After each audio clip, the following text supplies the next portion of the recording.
Hello class 12th, welcome to Zenith Guru next step. So next step का already एक paper हम discuss कर चुके हैं एंड आज की इस क्लास में नेक्स्ट पेपर का हम सेकेंड पेपर डिस्कस करेंगे, नेक्स्ट स्टेप का हम सेकेंड पेपर डिस्कस करेंगे, ठीक है। एंड यहाँ पे सारा जो पैटर्न है वो सेम ही रहने वाला है। 20 क्वेश्चंस होंगे एंड मार्क्स के हिसाब से आपकी क्या रैंक आ रही है, आप जीनियस है, एक्सीलेंस है, परफेक्ट है, एवरेज है या फिर बिलो एवरेज, ठीक है। जो भी आपका आ रहा होगा आप मुझे कमेंट करके बताएंगे एंड आई होप कि आपने इसका पार्ट 1 भी देखा होगा, ठीक है। यानी कि फर्स्ट जो हमने फुल सिलेबस केमिस्ट्री का टेस्ट रखा था आपने वो ज़रूर से ज़रूर देखा होगा, राइट। चलो सो शुरू करते हैं एंड आप चाहो तो इनको स्कैन कर सकते हो, यहाँ से आप गूगल रिव्यू दे सकते हैं एंड अगर आप अभी तक ग्रुप में नहीं जुड़े हुए हैं तो इसको स्कैन करके आप ग्रुप में भी जुड़ सकते हैं, ठीक है। चलिए सो लेट्स स्टार्ट। 20 क्वेश्चंस हैं एंड 20 के 20 क्वेश्चंस को डिस्कस करेंगे और हम पहुंच चुके हैं अपने पहले क्वेश्चन पे, ठीक है। चलिए सो क्वेश्चन 1 यहाँ पे हमारा क्या है। Question number 1 is reaction of 1-phenyl 2-chloropropane with alcoholic KOH give mainly, ठीक है। रिएक्शन हमको किसके साथ कराना है यहाँ पे जल्दी बता दो। Reaction of 1-phenyl 2-chloropropane, 1-phenyl 2-chloropropane, propane कैसा बनता है भाई, हाँ 1 2 3, ठीक है। एंड फर्स्ट पे यहाँ पे हमारे पास फिनाइल ग्रुप प्रेजेंट है और सेकंड पे यहाँ पे हमारे पास क्लोरो ग्रुप प्रेजेंट है। जब हम इसका रिएक्शन किसके साथ कराएंगे, एल्कोहलिक क्यूएच के साथ कराएंगे, ठीक है। जब हम इसका रिएक्शन एल्कोहलिक क्यूएच के साथ कराएंगे तो हमें क्या प्रोडक्ट मिलेगा, 1-phenyl propene 3-phenyl propene 1-phenyl propane 3-ol and 1-phenyl propane 2-ol. Which option is correct for question number 1? Yes. Alcoholic QH के साथ किस टाइप की रिएक्शन होती है बेटा, जल्दी बताओ। Alcoholic QH always give elimination reaction. यहाँ पे हमेशा एलिमिनेशन रिएक्शन करेगा, ठीक है। कैसी रिएक्शन परफॉर्म करेगा, ये हमेशा एलिमिनेशन रिएक्शन परफॉर्म करेगा। क्या इतनी चीज समझ में आई है। अब जैसे ही ये एलिमिनेशन रिएक्शन परफॉर्म करेगा तो क्या बना देगा, सब में इन इन इन है, ठीक है। 2 में हमको इन दिख रहा है और 2 में हमको एन दिख रहा है, ठीक है। तो एन तो नहीं होगा, ऑफ कोर्स इन ही होगा। 1 पे फिनाइल है तो 1 पे ही फिनाइल होगा, तो 1-phenyl प्रोपीन। अब ये फिनाइल का पोजीशन थोड़ी बदल जाएगा यहाँ पे, ठीक है। क्वेश्चन नंबर 1 का ऑप्शन ए ही यहाँ पे हमारा करेक्ट होगा। नाउ नेक्स्ट क्वेश्चन पे आते हैं, क्वेश्चन नंबर 2। सो क्वेश्चन 2 है यहाँ पे हमारा, the action of nitrous acid on ethyl amine give. Action of nitrous acid with ethyl amine, nitrous acid का reaction, action of nitrous acid on ethyl amine, ठीक है। इथाइल अमाइन पे nitrous acid का reaction कर देते हैं, ठीक है। इथाइल अमाइन पे नाइट्रस एसिड का रिएक्शन कर देते हैं तो क्या बनेगा, C2H5NH2, है ना, C2H5NH2। जब हम इसका रिएक्शन नाइट्रस एसिड के साथ कराएंगे तो क्या करेगा, इट फॉर्म किसका फॉर्मेशन कर देगा, ये बेंजीन डाइज़ोनियम सॉल्ट का फॉर्मेशन कर देगा, है ना। तो यहाँ पे हमारा क्या बन जाएगा, बेंजीन डाइज़ोनियम सॉल्ट का फॉर्मेशन करेगा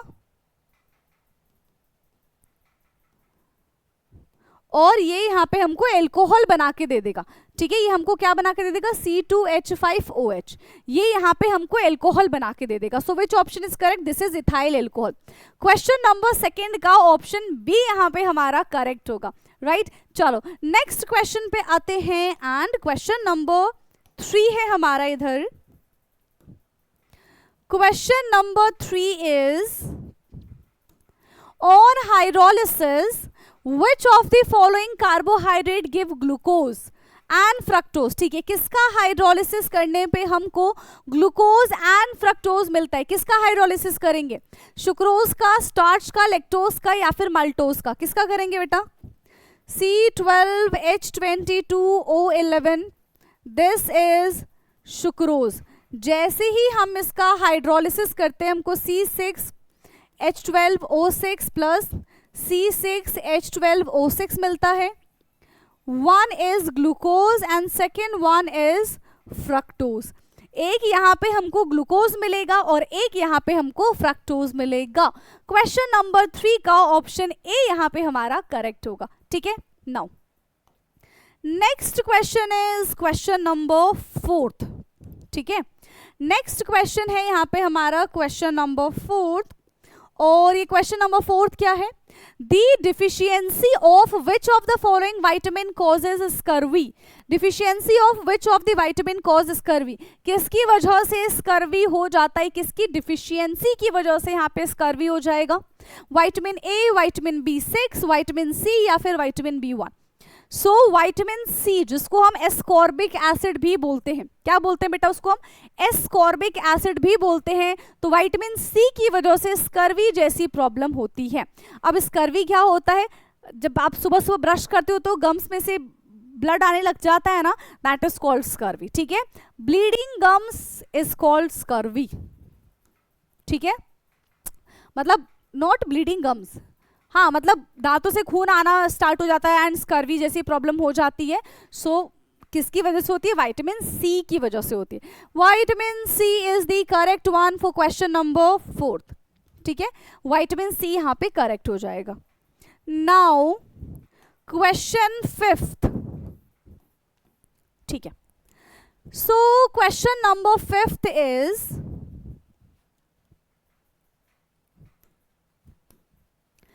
Which of the following would not be a good choice for reducing nitrobenzene to aniline? Nitrobenzene को हमें एनिलीन में कन्वर्ट करना है। किस में कन्वर्ट करना है? नाइट्रोबेंजीन को हमें एनिलीन में कन्वर्ट करना है। कह रहे हैं कि नॉट अ गुड चॉइस, अच्छी चॉइस नहीं है भाई रिडक्शन करना।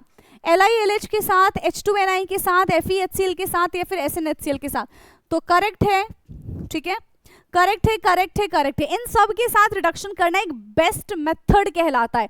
लेकिन जब हम लिथियम एल्यूमिनियम हाइड्राइड की प्रेजेंस में रिएक्शन कराते हैं, ठीक है, लिथियम एल्यूमिनियम हाइड्राइड की प्रेजेंस में रिएक्शन कराते हैं, नाइट्रोबेंजीन का रिडक्शन करते हैं, that is not a commonly good method.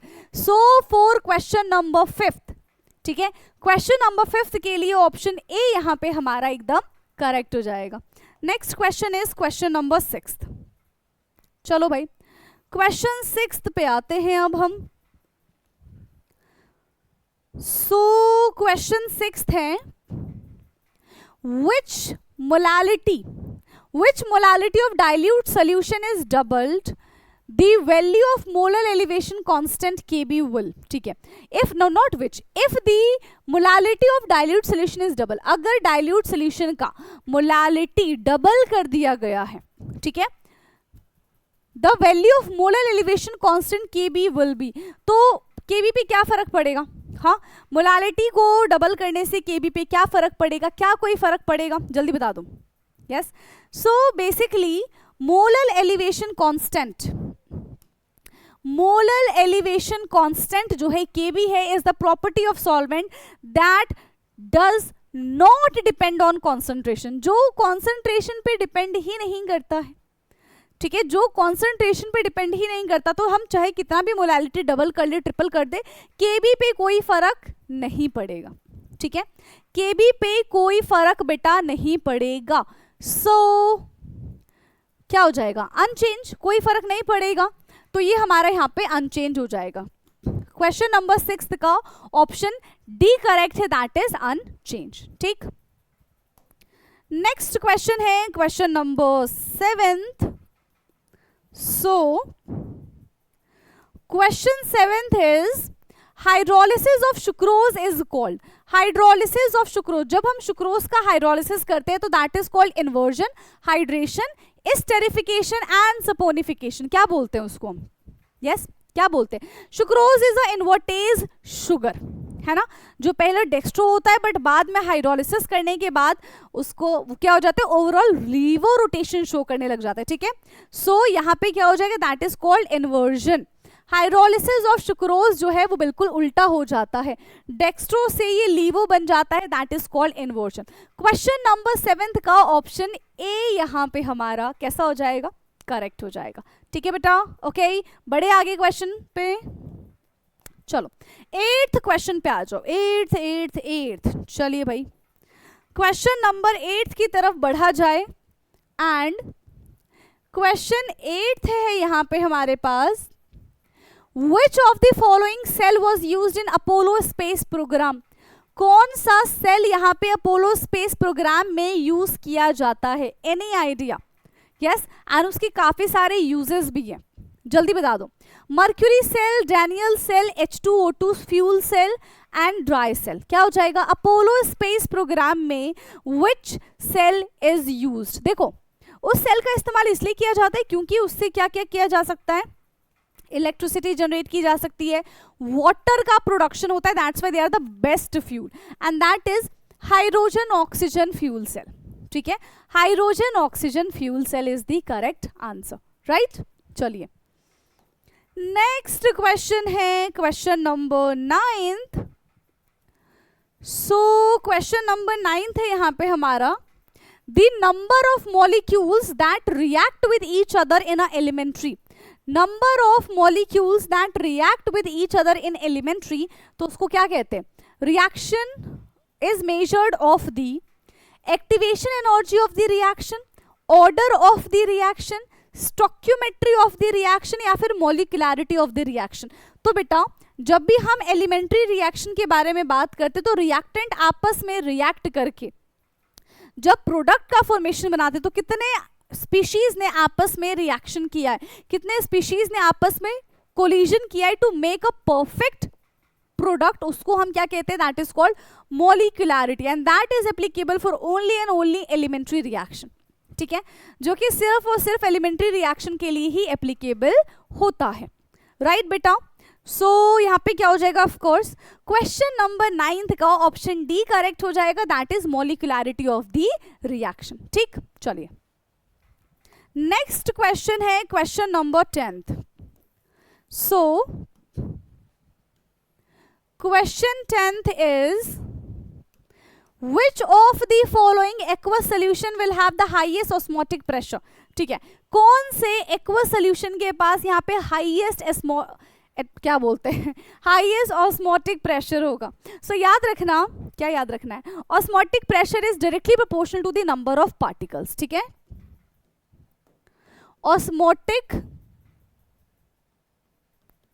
Pressure is directly proportional to the number of particles। अब इन सब का डिसोसिएशन करके देख लो। ठीक है, इन सब का डिसोसिएशन करके देख लो, जिसकी सबसे ज्यादा हाईएस्ट वेंट ऑफ फैक्टर होगा वही इसका हाई डिसोसिएशन हो जाएगा। ठीक है, हाईएस्ट ऑस्मोटिक प्रेशर उसी का होगा। सो KCl के बारे में बात करेंगे तो ये ब्रेक डाउन हो जाएगा K positive and Cl negative में। इसके I की वैल्यू हमको 2 मिलेगी। ठीक है, ग्लूकोज के बारे में अगर हम बात करें तो इसकी वैल्यू हमको कितनी मिलेगी बेटा? 1 मिल जाएगी। ठीक है,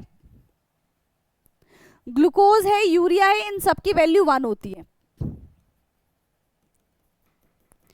वहीं अगर हम CaCl2 के बारे में बात करेंगे तो ये ब्रेक डाउन हो जाएगा Ca2 positive plus 2Cl negative, यानी कि यहाँ पे I की वैल्यू जो होगी हमारी वो 3 हो जाएगी। ठीक है, यहाँ पे I की जो वैल्यू होगी बेटा वो कितनी हो जाएगी? 3 हो जाएगी, यानी कि सबसे ज्यादा I की वैल्यू जिसकी आ रही है उसी का हाईएस्ट ऑस्मोटिक प्रेशर होगा। So this is question number 10th। Okay, now next question पे आते हैं, question number 11th। Okay, so question 11th is, the conductivity cell usually consist of. conductivity cell, the conductivity cell usually consists of copper electrode, platinum electrode, zinc electrode and iron electrode। conductivity cell, yes, conductivity cell के बारे में अगर हम बात करें तो यहाँ पे कौन सा इलेक्ट्रोड इस्तेमाल किया जाएगा for conductivity cell? Usually we use platinum का इलेक्ट्रोड। ठीक है, क्यों प्लैटिनम का इलेक्ट्रोड ही क्यों इस्तेमाल किया जाता है? बिकॉज प्लैटिनम इज इनर्ट है ना, and does not react during the measurement, that's why. Okay, so this is question number 11th. Now, next question पे आते हैं, question number 12th. So, question 12th है, Question 12 is phenol react with concentrated HNO3 to form. phenol concentrated HNO3 के साथ react करके किस चीज का फॉर्मेशन करता है? देखो, phenol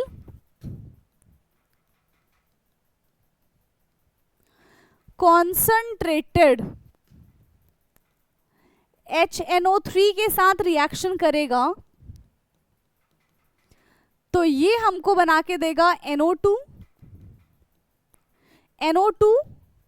and NO2. क्या बना के देता है? NO2 and NO2. This is called picric acid. ठीक है, क्या कहते हैं बेटा इसको हम पिक्रिक एसिड बोलते हैं. This is called picric acid. Question number 12 का ऑप्शन बी यहां पे हमारा करेक्ट हो जाएगा. ठीक, नेक्स्ट क्वेश्चन है क्वेश्चन नंबर 13 एंड क्वेश्चन 13 है यहां पे हमारा यहां तक जाएगा. ठीक है, चलिए. Anilinium hydrogen sulphate. Anilinium hydrogen sulfate on heating at 453 to 473 Kelvin produces which of the following in the major product? ठीक है, not aluminium, it's anilinium hydrogen sulfate को जब हम हीट करेंगे इतने टेम्परेचर पे तो वो किस चीज का प्रोडक्शन करेगा? जल्दी बता दो. तो वो किस चीज का प्रोडक्शन करेगा ये हमको यहाँ पे बताना है. ठीक है, so 2-amino benzene sulphonic acid नहीं, बेंजीन सल्फोनिक एसिड नहीं, 2-amino benzoic acid no, sulphanilic acid. Yes, ठीक है, क्या बोलेंगे? सल्फोनिलिक एसिड का यहाँ पे फॉर्मेशन हो जाएगा. That is para-amino benzene sulphonic acid. कहीं दे रखा है क्या पैराअमीनो बेंजीन सल्फोनिक एसिड? नहीं. सो क्वेश्चन नंबर 13 का ऑप्शन डी करेक्ट हो जाएगा. ठीक है, क्वेश्चन नंबर 13 का option D is correct. Now next question है क्वेश्चन नंबर 14. ठीक है, क्वेश्चन नंबर 14 है deficiency of vitamin B1 causes the disease of. Okay, vitamin B1 की डिफिशियंसी से कौन सा डिजीज होता है? ठीक है, यहाँ पे क्या दे रखा है हमको? कन्वुलाइजेशन, बेरी, ठीक है, fissuring at corner of mouth and lips and muscular weakness. क्या हो जाता है? गेट, देखो विटामिन B1 का अगर मैं कॉमन नेम बोलूँ that is called thiamine. And thiamine की डिफिशियंसी की वजह से हमको बेरी हो जाता है. क्या हो जाता है बेटा? बेरी जैसी प्रॉब्लम हम फेस करते हैं if we have deficiency of vitamin B1 और जिसको हम थायमीन बोलते हैं. ठीक है, clear? Now next question is question number 15. So question 15 है यहां पे हमारा the primary and the secondary valencies of cobalt. ठीक है, इसमें हमको बताना है कि प्राइमरी वैलेंसी कौन सी होगी एंड सेकेंडरी वैलेंसी कौन सी होगी. ठीक है, प्राइमरी वैलेंसी कौन सी होगी और सेकेंडरी वैलेंसी. तो सबसे पहले समझो कि प्राइमरी वैलेंसी क्या होता है और सेकेंडरी वैलेंसी क्या होता है. सो प्राइमरी वैलेंसी जो काउंटर आयन होते हैं. ठीक है, प्राइमरी वैलेंसी क्या है? ये जो बाहर वाले, this is called primary valency. और ये जो है ये हमारा है सेकेंडरी वैलेंसी. ठीक है, ये हमारा यहाँ पे सेकेंडरी वैलेंसी हो जाएगा. सो प्राइमरी वैलेंसी यहाँ पे है 3 और ईन होता है, क्या होता है ईन? Ethane 1,2 diamine. ये डाइडेंटेड लिगेंड है तो 3 यहाँ पे ईन है, मतलब ये 6 क्या करेगा? 6 इसका कोऑर्डिनेशन नंबर हो जाएगा तो ये 6 है. सो 3 and 6 which option is correct? हाँ, 3 and 6 में कौन सा ऑप्शन करेक्ट हो जाएगा बेटा? सो ऑप्शन 15 का डी करेक्ट हो जाएगा. ठीक, चलिए नेक्स्ट क्वेश्चन है question number 16. Next question is question number 16. So CH3 CH2 यानी कि aldehyde and carboxylic acid can be distinguished by. Aldehyde और कार्बोक्सिलिक एसिड को हम कैसे डिस्टिंग्विश करेंगे बेटा? Sodium bicarbonate test, Hinsberg test, Lucas form test या फिर नहीं आइडोफॉर्म टेस्ट या फिर ल्यूकास टेस्ट. तो देखो एल्डिहाइड है हमारे पास, हम चाहते तो यहाँ पे फेलिंग या फिर टोलेंस लगा सकते थे, बट हमको ऑप्शन में नहीं दिया गया। तो अब हमको एल्डिहाइड के बारे में ना सोच के हमको कार्बोक्सिलिक एसिड के बारे में सोचना पड़ेगा, ठीक है। तो यहाँ पे सोडियम बाइकार्बोनेट टेस्ट से हम क्या करेंगे, यहाँ पे CH3 CH2 CHO, ये कोई टेस्ट परफॉर्म नहीं करेगा। एल्डिहाइड डज नॉट गिव, ठीक है, नो टेस्ट। लेकिन वहीं अगर हम यहाँ पे CH3 CH2 COH के साथ रिएक्शन करा दे तो ब्रिस्क एफोवेंस यहाँ से प्रोड्यूस हो जाएगा, producing carbon dioxide, producing carbon dioxide. और इसी कार्बन डाइऑक्साइड की वजह से हम पता कर सकते हैं कि हाँ ये हमारे पास कार्बोक्सिलिक एसिड प्रेजेंट है, ठीक है। Now next question is question number 17 and चलो, सो क्वेश्चन 17 इज,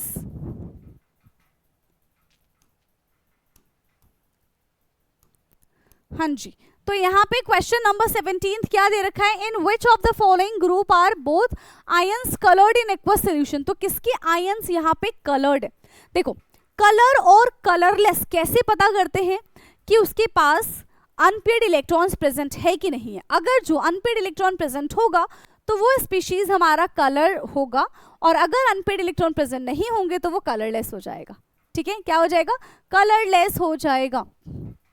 चलो, तो सबसे पहले हम कॉपर पॉजिटिव के बारे में बात करते हैं। नॉर्मल कॉन्फ़िगरेशन इसका 3D10 4s1 है, लेकिन इसको हटा दो तो ये सिर्फ और सिर्फ हमारा 3D10 4s0 बन जाएगा।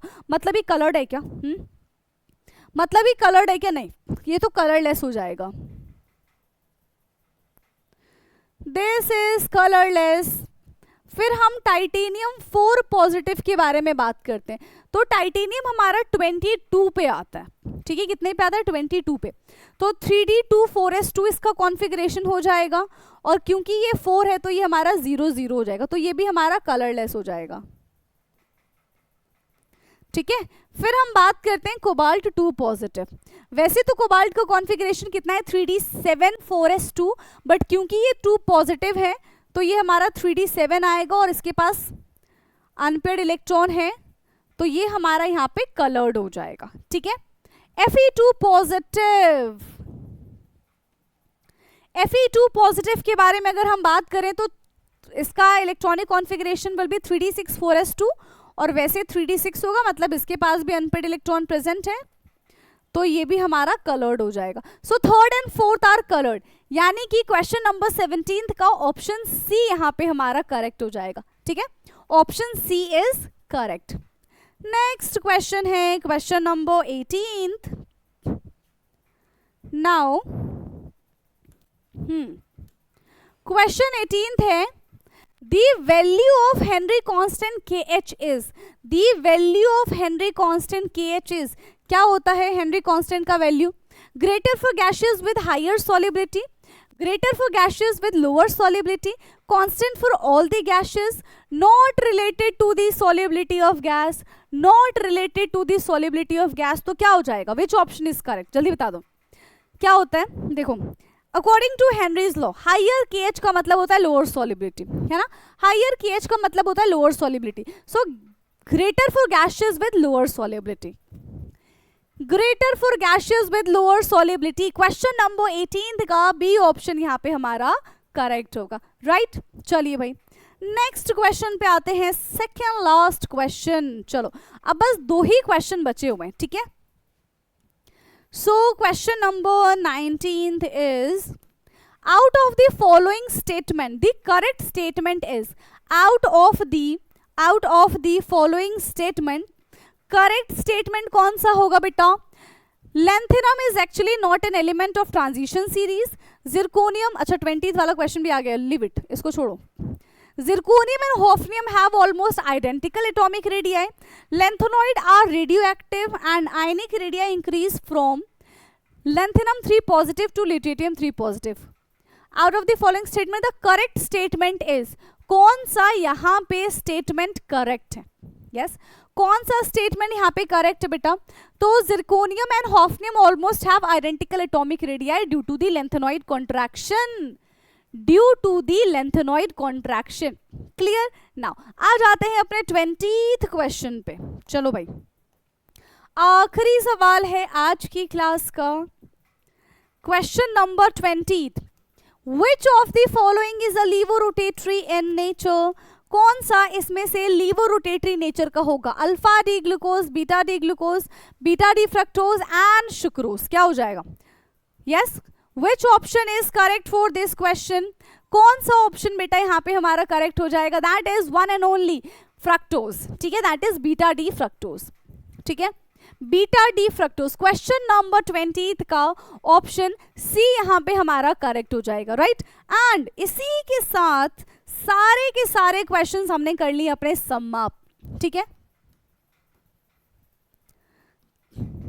सारे के सारे क्वेश्चंस यहाँ पे होते हैं हमारे समाप्त। और अब आपका काम है इस लेक्चर को देखना, पहली चीज। दूसरी चीज कि कितने क्वेश्चन आपसे सही हुए हैं ये आप मुझे बता देंगे। ओके, चलिए ठीक है, तो आज के लिए इतना ही। बाकी अब हमारी मुलाकात होगी किसी दूसरे वीडियो में। तब तक के लिए पढ़ते रहिए, मौज मस्ती करते रहिए। Thank you so much and bye bye.